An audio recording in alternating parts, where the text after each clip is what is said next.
So hello नमस्कार, स्वागत, welcome. Mains orientation के अंदर एक और पार्ट हम आज डील करने वाले हैं और आज का जो पार्ट हमारा स्पेसिफिकली होने वाला है वो किसके बारे में होगा।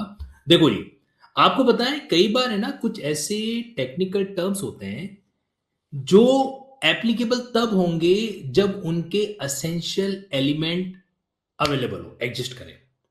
यानी कि जब तक एलिमेंट अवेलेबल नहीं होते हैं तब तक वो टर्मिनोलॉजी लागू नहीं होती है ना। जब तक उसके अंदर की जो चीजें दे रखी हैं, जो असेंशियल्स हैं, वो फुलफिल नहीं हो तब तक उसको एप्लीकेबल नहीं कराया जा सकता।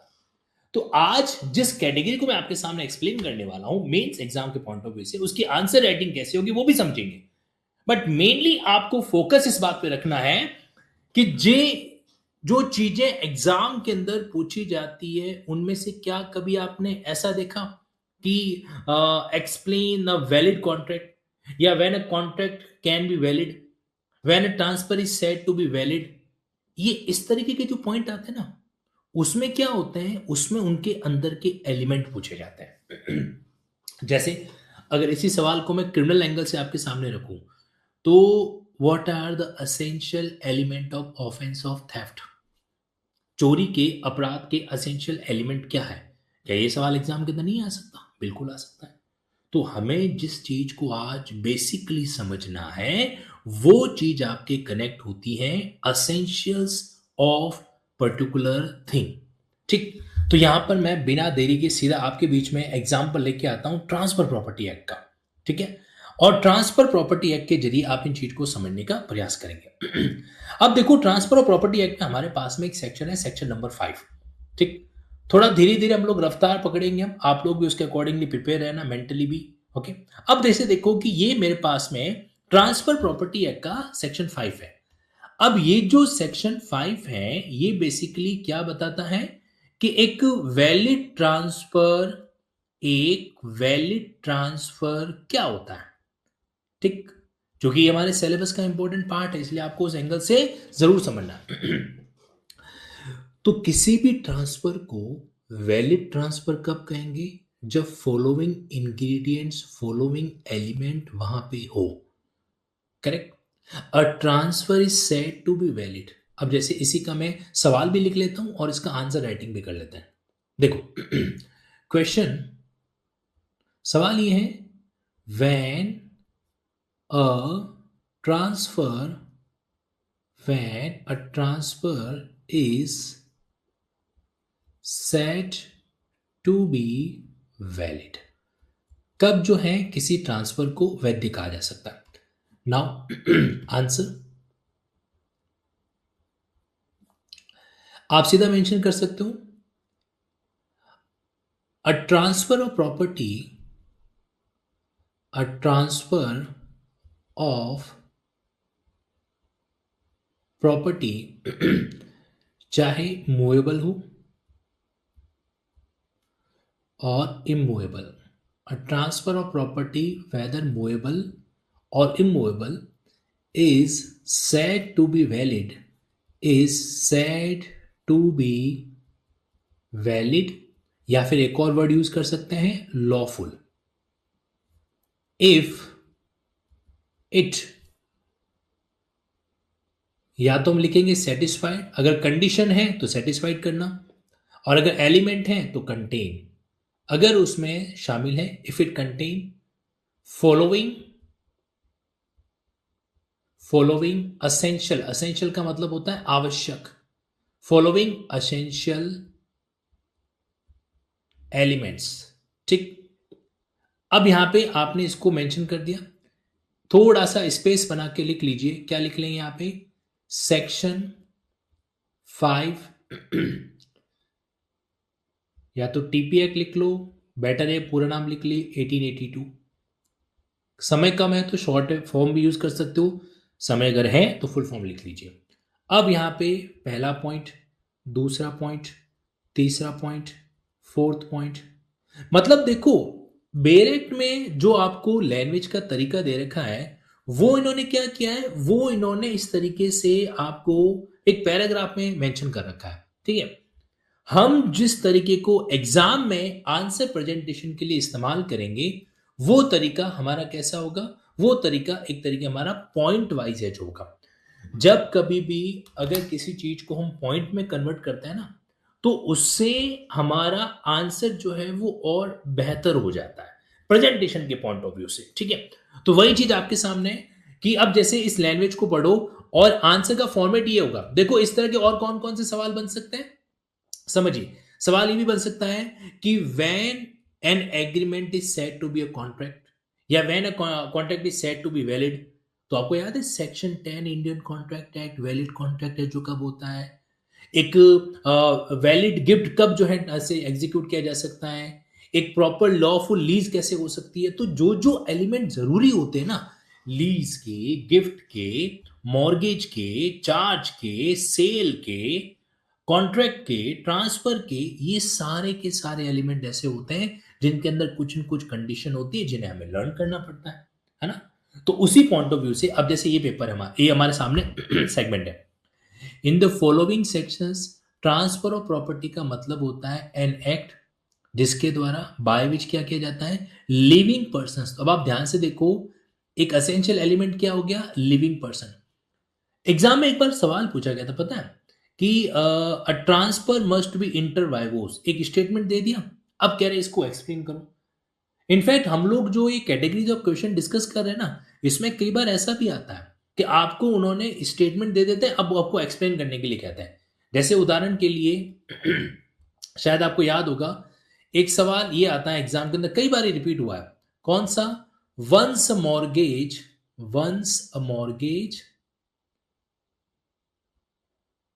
is always a mortgage. Once a mortgage is always a mortgage. अब ये सवाल पूछ लिया गया, अब कह रहे हैं कि इस स्टेटमेंट को एक्सप्लेन करो। या फिर जैसे मैंने आपको थोड़ी देर पहले बताया था क्या, a transfer must be inter vivos, a transfer must be inter vivos, explain the statement. अब हमें लगता है कि यार ये एक नया टाइप का सवाल आ गया, अ ट्रांसफर मस्ट बी इंटरवाइवोस, इसको एक्सप्लेन है जो करें। एक्चुअल में ये क्या कहना चाह रहा है पता है, इसका मतलब है कि ट्रांसफर जो है वो सिर्फ लिविंग पर्सन्स के बीच में होना चाहिए। मतलब एक डेड पर्सन किसी भी लिविंग पर्सन को ट्रांसफर नहीं कर सकता, तो ट्रांसफर कैसा होना चाहिए, लिविंग पर्सन्स के बीच में है जो होना चाहिए। ये बात यहां पर क्या होती है, इंपॉर्टेंट रोल है जो प्ले करती है। तो अब जो इन्होंने लिखा है, पहला पॉइंट क्या आ गया, लिविंग पर्सन के बीच में होना चाहिए, नंबर वन। दूसरा क्या करना चाहिए, वो प्रॉपर्टी कन्वे करना चाहिए। दूसरा एलिमेंट हमारे बीच में क्या आया, प्रॉपर्टी कन्वे करना। प्रॉपर्टी कन्वे जो है, कौन सी प्रॉपर्टी, इन प्रेजेंट और इन फ्यूचर, दोनों में से कोई भी प्रॉपर्टी हो सकती है। किसको, to one or more other living person, तो ट्रांसफर करने वाला भी लिविंग पर्सन होना चाहिए, जिसको ट्रांसफर किया गया है वो भी लिविंग पर्सन है जो होना चाहिए। ठीक है, और to himself and one or more other living person and to transfer the property perform. यानी कि यहां पर आपके बीच में जो मेन बात आ रही है वो है तीन एलिमेंट। नंबर वन, एक लिविंग पर्सन क्या करे, अपनी प्रॉपर्टी को कन्वे करे, चाहे प्रॉपर्टी प्रेजेंट की फ्यूचर को, किसको, अदर लिविंग पर्सन को, तो फिर वो एक क्या कहलाता है, ट्रांसफर जो कहलाता है। अब पता है इसमें एक नई बात है, क्या नई बात है, ट्रांसफर जो है वो एक तरीके का कॉन्ट्रैक्ट होता है। कभी भी हम कोई भी चीज ट्रांसफर करते हैं ना, तो एक तरीके से उसमें एक वैलिड कॉन्ट्रैक्ट है जो होता है। ठीक है तो यहां पे सबसे पहला हमारे पास में क्या पॉइंट आया कि मीन्स एन एक्ट। तो ये अंडरस्टूड है कि वो जो एक्ट है वो क्या होना चाहिए, वैलिड होना चाहिए। अच्छा ये मैं क्यों कह रहा हूं पता है, क्योंकि इंडियन कॉन्ट्रैक्ट एक्ट का एक तरीके से एडवांस वर्जन है ये। आप अगर इसका सेक्शन 4 पढ़ोगे ना, तो बहुत क्लियरली लिखा हुआ है कि the chapter and section of this act which relate to contract shall be taken as part of Indian contract act. तो यहां पर ये चीज लिखी हुई नहीं है, लेकिन अगर आप इसको लिंकिंग वे में समझने की, जानने की कोशिश करोगे, then you will came to know कि एक वैलिड एक्ट यहां पे होना चाहिए। उसके बिना हम उसको क्या नहीं कह पाएंगे, उसके बिना हम उसको वैलिड कॉन्ट्रैक्ट के रूप में नहीं कह पाएंगे। तो यहां पर ये पॉइंट आपके बीच में आता है। तो देखो पहला एलिमेंट क्या है नाउ, सबसे पहले क्या होना चाहिए, एन एक्ट, एक ऐसा एक्ट होना चाहिए जो कि क्या है, valid as per Indian contract act. Valid as per Indian contract act. अच्छा देखो, अगर आप जजमेंट भी लिखते हो ना, तो आपको पता है अगर मान लीजिए कोई भी civil judgment transfer of property suit से रिलेटेड है ना, तो उसमें एक कंडीशन यही होती है कि भाई दोनों पार्टीज के बीच में वैलिड कॉन्ट्रैक्ट है कि नहीं है। अगर वैलिड कॉन्ट्रैक्ट नहीं है तो बात ही खत्म हो जाती है। तो इसलिए पहला पॉइंट ये आ गया, एन एक्ट जो कि वैलिड होना चाहिए। किसके द्वारा? Bye living person. दूसरी कंडीशन ये है कि जिंदा इंसान, जीवित व्यक्ति के द्वारा। ठीक है। किसको? To living person, by living person, to living person. और एक्ट जो है वो क्या करना चाहिए? Convey property. प्रॉपर्टी को है जो कन्वे करेगा, चाहे प्रॉपर्टी प्रेजेंट में हो, वर्तमान की हो या फ्यूचर की हो, इस बात से फर्क है जो नहीं पड़ता। ठीक। अब ये चार चीजें यहां पर एक तरीके से होती है, और पांचवी चीज जो कि इसके कॉन्सेप्ट से और कनेक्ट होती है, इसको जनरली अपन क्या कह सकते हैं कि इट विल रिजल्ट, तीन चीजों में रिजल्ट करता है। ट्रांसफर ऑफ, नंबर वन, या तो ट्रांसफर ऑफ ऑनरशिप होगा, transfer of ownership number one, या फिर ट्रांसफर ऑफ पोजीशन होगा नंबर टू, या फिर transfer of interest in property होगा। तो अब ये जो एलिमेंट है ये मिलके क्या बनाते हैं? इस चीज को डीलेजू करते हैं। अब देखो, इसमें मैंने आपके दो एलिमेंट नए जोड़े हैं। एक तो ये वाला एलिमेंट, ये पॉइंट जो लिखा है valid as per Indian contract act, और एक ये वाला पॉइंट। क्यों? क्योंकि यहां पे प्रॉपर्टी को हम क्या कर रहे हैं? ट्रांसफर कर रहे हैं, कन्वे कर रहे हैं। तो प्रॉपर्टी जरूरी नहीं कि उसका ऑनरशिप ही सेल करें। ऑनरशिप के साथ साथ में कई बार जैसे अब लीज है, अब मुझे बताओ किराएदार को आप क्या प्रॉपर्टी बेचते हो क्या? नहीं ना, उसको हम पोजीशन देते हैं। उसी तरीके से एक्शनेबल क्लेम है, अब एक्शनेबल क्लेम के अंदर आप अपना इंटरेस्ट उसको ट्रांसफर कर देते हो। तो ऐसी कई सारी चीजें जो होती है। अब ये हमने यहाँ पे क्या कर दिया? आंसर है जो मेंशन कर दिया। आप चाहो तो यहाँ पे लिख सकते हो valid as per section 10 of Indian contract act. तो अब जो ये पॉइंट आया कि भाई कब एक ट्रांसफर को वैलिड कह सकते हैं, और हमने ये आंसर लिख दिया, तो 3 नंबर में से संभावना है कि हमको वो ठीक ठाक नंबर दे देगा। मतलब अगर हमने इतना मेंशन किया हुआ है, तो मिनिमम हमको 2 नंबर तो इसमें से मिलेगा ही मिलेगा, 3 का। और बाकी देखो, अगर सामने एग्जामिनर वाला खुश मिजाज मूड से अगर कॉपी चेक कर रहा है, तो वो 2 से बढ़ के 2.5 भी हो सकता है। Correct. So that we need to understand, हमें क्या करना है? हमें सिर्फ इस सेगमेंट को ऑब्जर्व करना है कि आंसर लिखना कैसे है। ये एक पैटर्न था जो मैंने आपके सामने एक्सप्लेन किया है। ओके। इस तरीके के कई सवाल बन सकते हैं, ये माइंड में सेट कर लो। तरीका आप इसको फॉलो कर सकते हो। देखो यार, पुराने चीजों से बाहर निकलो। वो पुराना तरीका था as per this section 5 of transfer property act. जरूरी थोड़ा ना कितना लंबा घुमा फिरा के लेके आए।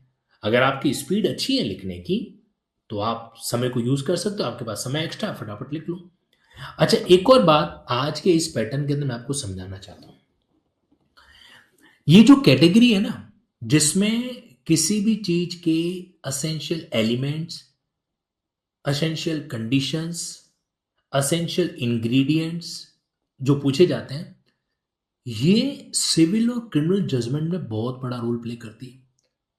मतलब आज हमारा जो मेन कैटेगरी है, वो कैटेगरी क्या है?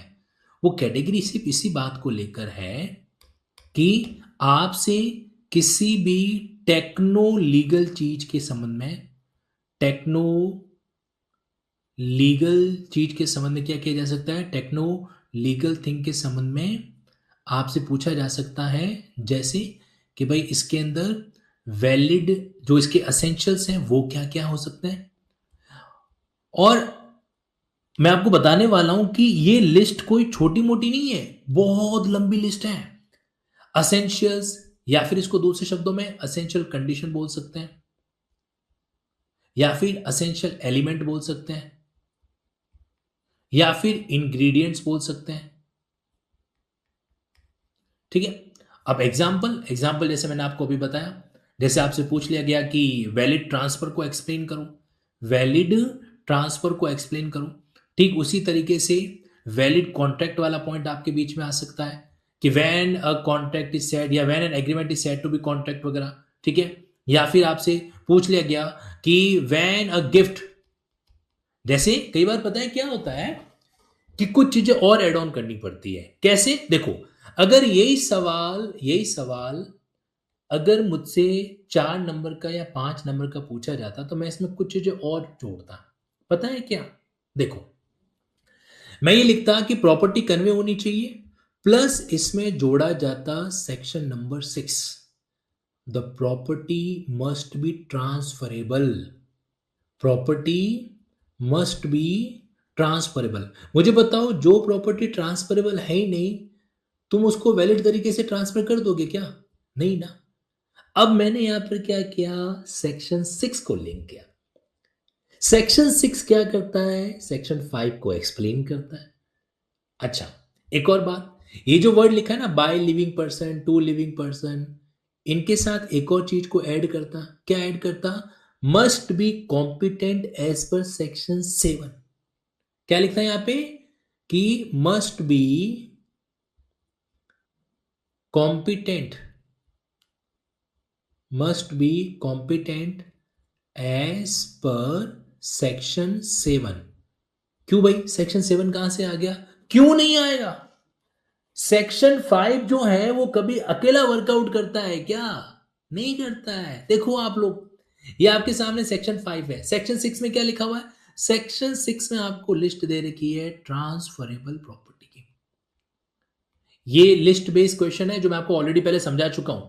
ट्रांसफरेबल प्रॉपर्टीज की लिस्ट दे रखी है। अगर आपने कोई भी ऐसी प्रॉपर्टी ट्रांसफर की जो ट्रांसफरेबल ही नहीं है, तो वो तो ट्रांसफर अपने आप में इनवैलिड हो गया। तो लॉजिकल पॉइंट पे हमारा आंसर खोटा हो जाएगा। फिर एग्जामिनर को मौका मिल जाएगा, लाल कलर की पेन से वो गोला कर देगा, नंबर काट देगा, है ना। So that we need to understand. 7 person competent to transfer, मतलब एवरी पर्सन जो क्या होना चाहिए, कॉम्पिटेंट टू कॉन्ट्रैक्ट होना चाहिए, एंटाइटल्ड टू ट्रांसफरेबल प्रॉपर्टी होना चाहिए। इसका भी अलग से सवाल बन सकता है, what persons are competent to transfer. ये नया सवाल बन गया। क्या सवाल बन गया? व्हाट पर्सन्स, कौन व्यक्ति, what persons are competent to transfer. कौन व्यक्ति जो है ट्रांसफर करने के लिए कॉम्पिटेंट है जो होता है। तो ये पॉइंट यहां से भी क्या होता है, कनेक्ट जो हो जाता है। ठीक है, तो कॉम्पिटेंट टू कॉन्ट्रैक्ट होने चाहिए, entitle to the transferable property होने चाहिए, या फिर ऑथोराइज होने चाहिए प्रॉपर्टी को डिस्पोज ऑफ कर सके, है ना। तो यहां पे बात आपके सामने आती है। ठीक, तो कहने का मतलब सेक्शन 5 वैलिड ट्रांसफर के अंदर अगर मुझे लगा कि सवाल ज्यादा नंबर का है, तो मैं सेक्शन 6 का पॉइंट भी लिखूंगा, सेक्शन 7 का पॉइंट भी लिखूंगा। और यहां पर अगर आपको लगे तो आप ये वाला मेंशन भी कर सकते हो। ये क्या होता है, ऑपरेशन ऑफ ट्रांसफर। पता है क्या है ऑपरेशन ऑफ ट्रांसफर? एक्चुअली इसकी हेडिंग है effect of transfer. Effect of transfer, इसमें पता है क्या होता है कि भाई जब भी आप कोई प्रॉपर्टी ट्रांसफर कर रहे हो ना, तो प्रॉपर्टी के साथ साथ उसके लीगल इंसिडेंट भी क्या होता है, ट्रांसफर है जो होता है। जैसे अगर आपने कोई मशीन बेची है, तो मशीन के जो स्क्रू वगैरह हैं, क्या इनको अलग से सेल आउट करोगे क्या? नहीं ना। तो वो इसमें शामिल होता है। लिखा हुआ है कि अगर कोई मशीन आपने बेची है, तो वहां पे जो मूवेबल पार्ट है वो भी क्या होगा, साथ साथ में शामिल है जो किया जाएगा। तो ये पॉइंट यहां से क्या होता है, कनेक्ट है जो होता है। ओके, तो ओवरऑल अब इस सवाल को कितना लंबा करना है या डील करना है, ये हमारे ऊपर डिपेंड करता है। अब एक मजेदार बात और सुनो, मैंने आपको क्या बताया कि भाई आपको इस तरीके के सवाल पूछे जा सकते हैं। गिफ्ट हो सकता है, लीज हो सकता है, मॉर्गेज हो सकता है, वैलिड सेल है जो हो सकता है। तो इन सब के रिगार्डिंग प्रॉपर सेक्शन मेंशन किए हुए हैं। जैसे वैलिड ट्रांसफर, तो आपके सेक्शन नंबर 5 टीपी एक्ट हो गया। Valid contract section number 10 Indian contract act हो गया। Gift section number 122 TP act हो गया। लीज सेक्शन 105 टीपी एक्ट हो गया। सेक्शन 58 मॉर्गेज के बारे में बात करता है। 54 वैलिड सेल के बारे में बात है जो करता है ना। तो आप उन चीजों से क्या कर सकते हो, इनको कवर है जो कर सकते हो। ठीक है। अच्छा, अब इसका दूसरा पार्ट, अगर हम किसी चीज का असेंशियल समझ लेते हैं ना, तो उस चीज को फिर इस तरीके से डील करना हमारे लिए आसान है। तो ये आपके सामने पैटर्न भी मैंने बता दिया कि जब भी कोई इस तरीके का सवाल पूछा जाए उसका आंसर आप किस तरीके से दे सकते हो। कोशिश करो कि आप उसको एक पॉइंटर में कन्वर्ट कर पाओ, तो that will certainly help you. उससे हमारा जो आंसर राइटिंग है उसका लेवल बदल जाता है और वो हमारे लिए बहुत ही यूजफुल है जो रहता है। ठीक है। अच्छा, ये तो रही सिविल की बात। अच्छा, सिविल के अंदर भी जजमेंट राइटिंग के अंदर ये चीज बहुत काम आने वाली है। मैं आप लोगों के लिए स्टार्टिंग पॉइंट में जजमेंट राइटिंग की बातें नहीं कर रहा हूं, लेकिन ये बात तय है कि जो जो पॉइंट हम पढ़ते जा रहे हैं, अगर आप इनका साथ साथ में होमवर्क कंप्लीट कर रहे हैं, तो यकीन मानिए कि आपके लिए एग्जाम पर्सपेक्टिव से बहुत ज्यादा यूजफुल रहेगा। तो अब क्या होता है, जब भी कोई सिविल जजमेंट हमसे पूछा जाता है, तो सिविल जजमेंट के अंदर खासकर कोई पार्टीज के बीच में वैलिड कॉन्ट्रैक्ट है कि नहीं है। फिर अगर मान लो सेल का मामला है, ऐसा कुछ मामला है, तो वैलिड ट्रांसफर हुआ कि नहीं हुआ है। तो ये एक एक कंडीशन जुड़ती है। क्या जुड़ती है? एक एक कंडीशन है जो वहां पे जुड़ती है, और वो जरूरी एस्पेक्ट है जो बन जाता है। तो ध्यान रखना, जजमेंट राइटिंग के दौरान भी ये वाले सेक्शंस आपके वहां पे यूज आएंगे। इसलिए ये जो कैटेगरी आज आप समझने वाले हो ना, इस कैटेगरी का पूरा एरिया जितना हो सकता है उसको ऑब्जर्व करने का प्रयास करना, कि भाई कहाँ कहाँ पे वैलिड पॉइंट है जो बना सकता है। जैसे वैलिड कॉन्ट्रैक्ट ऑफ इंडिमनिटी, क्या क्या चीजें चाहिए होती है। वैलिड एजेंसी, क्या क्या चीजें चाहिए होती है। तो उन सब में असेंशियल कंडीशन दे रखी है। अच्छा, अब मैं इसी चीज का आपको क्रिमिनल एंगल दिखा देता हूं। कैसे? देखो, ये तो रहा सिविल एंगल। क्रिमिनल एंगल यूं है, जैसे आपसे पूछ लिया गया कि ऑफेंस, क्वेश्चन आपसे पूछा कि explain criminal miss appropriation of property.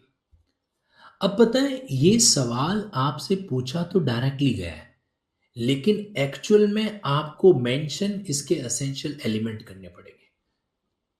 या फिर जैसे आपसे पूछ लिया गया कि भाई बताइए, when offence of theft is said to be committed.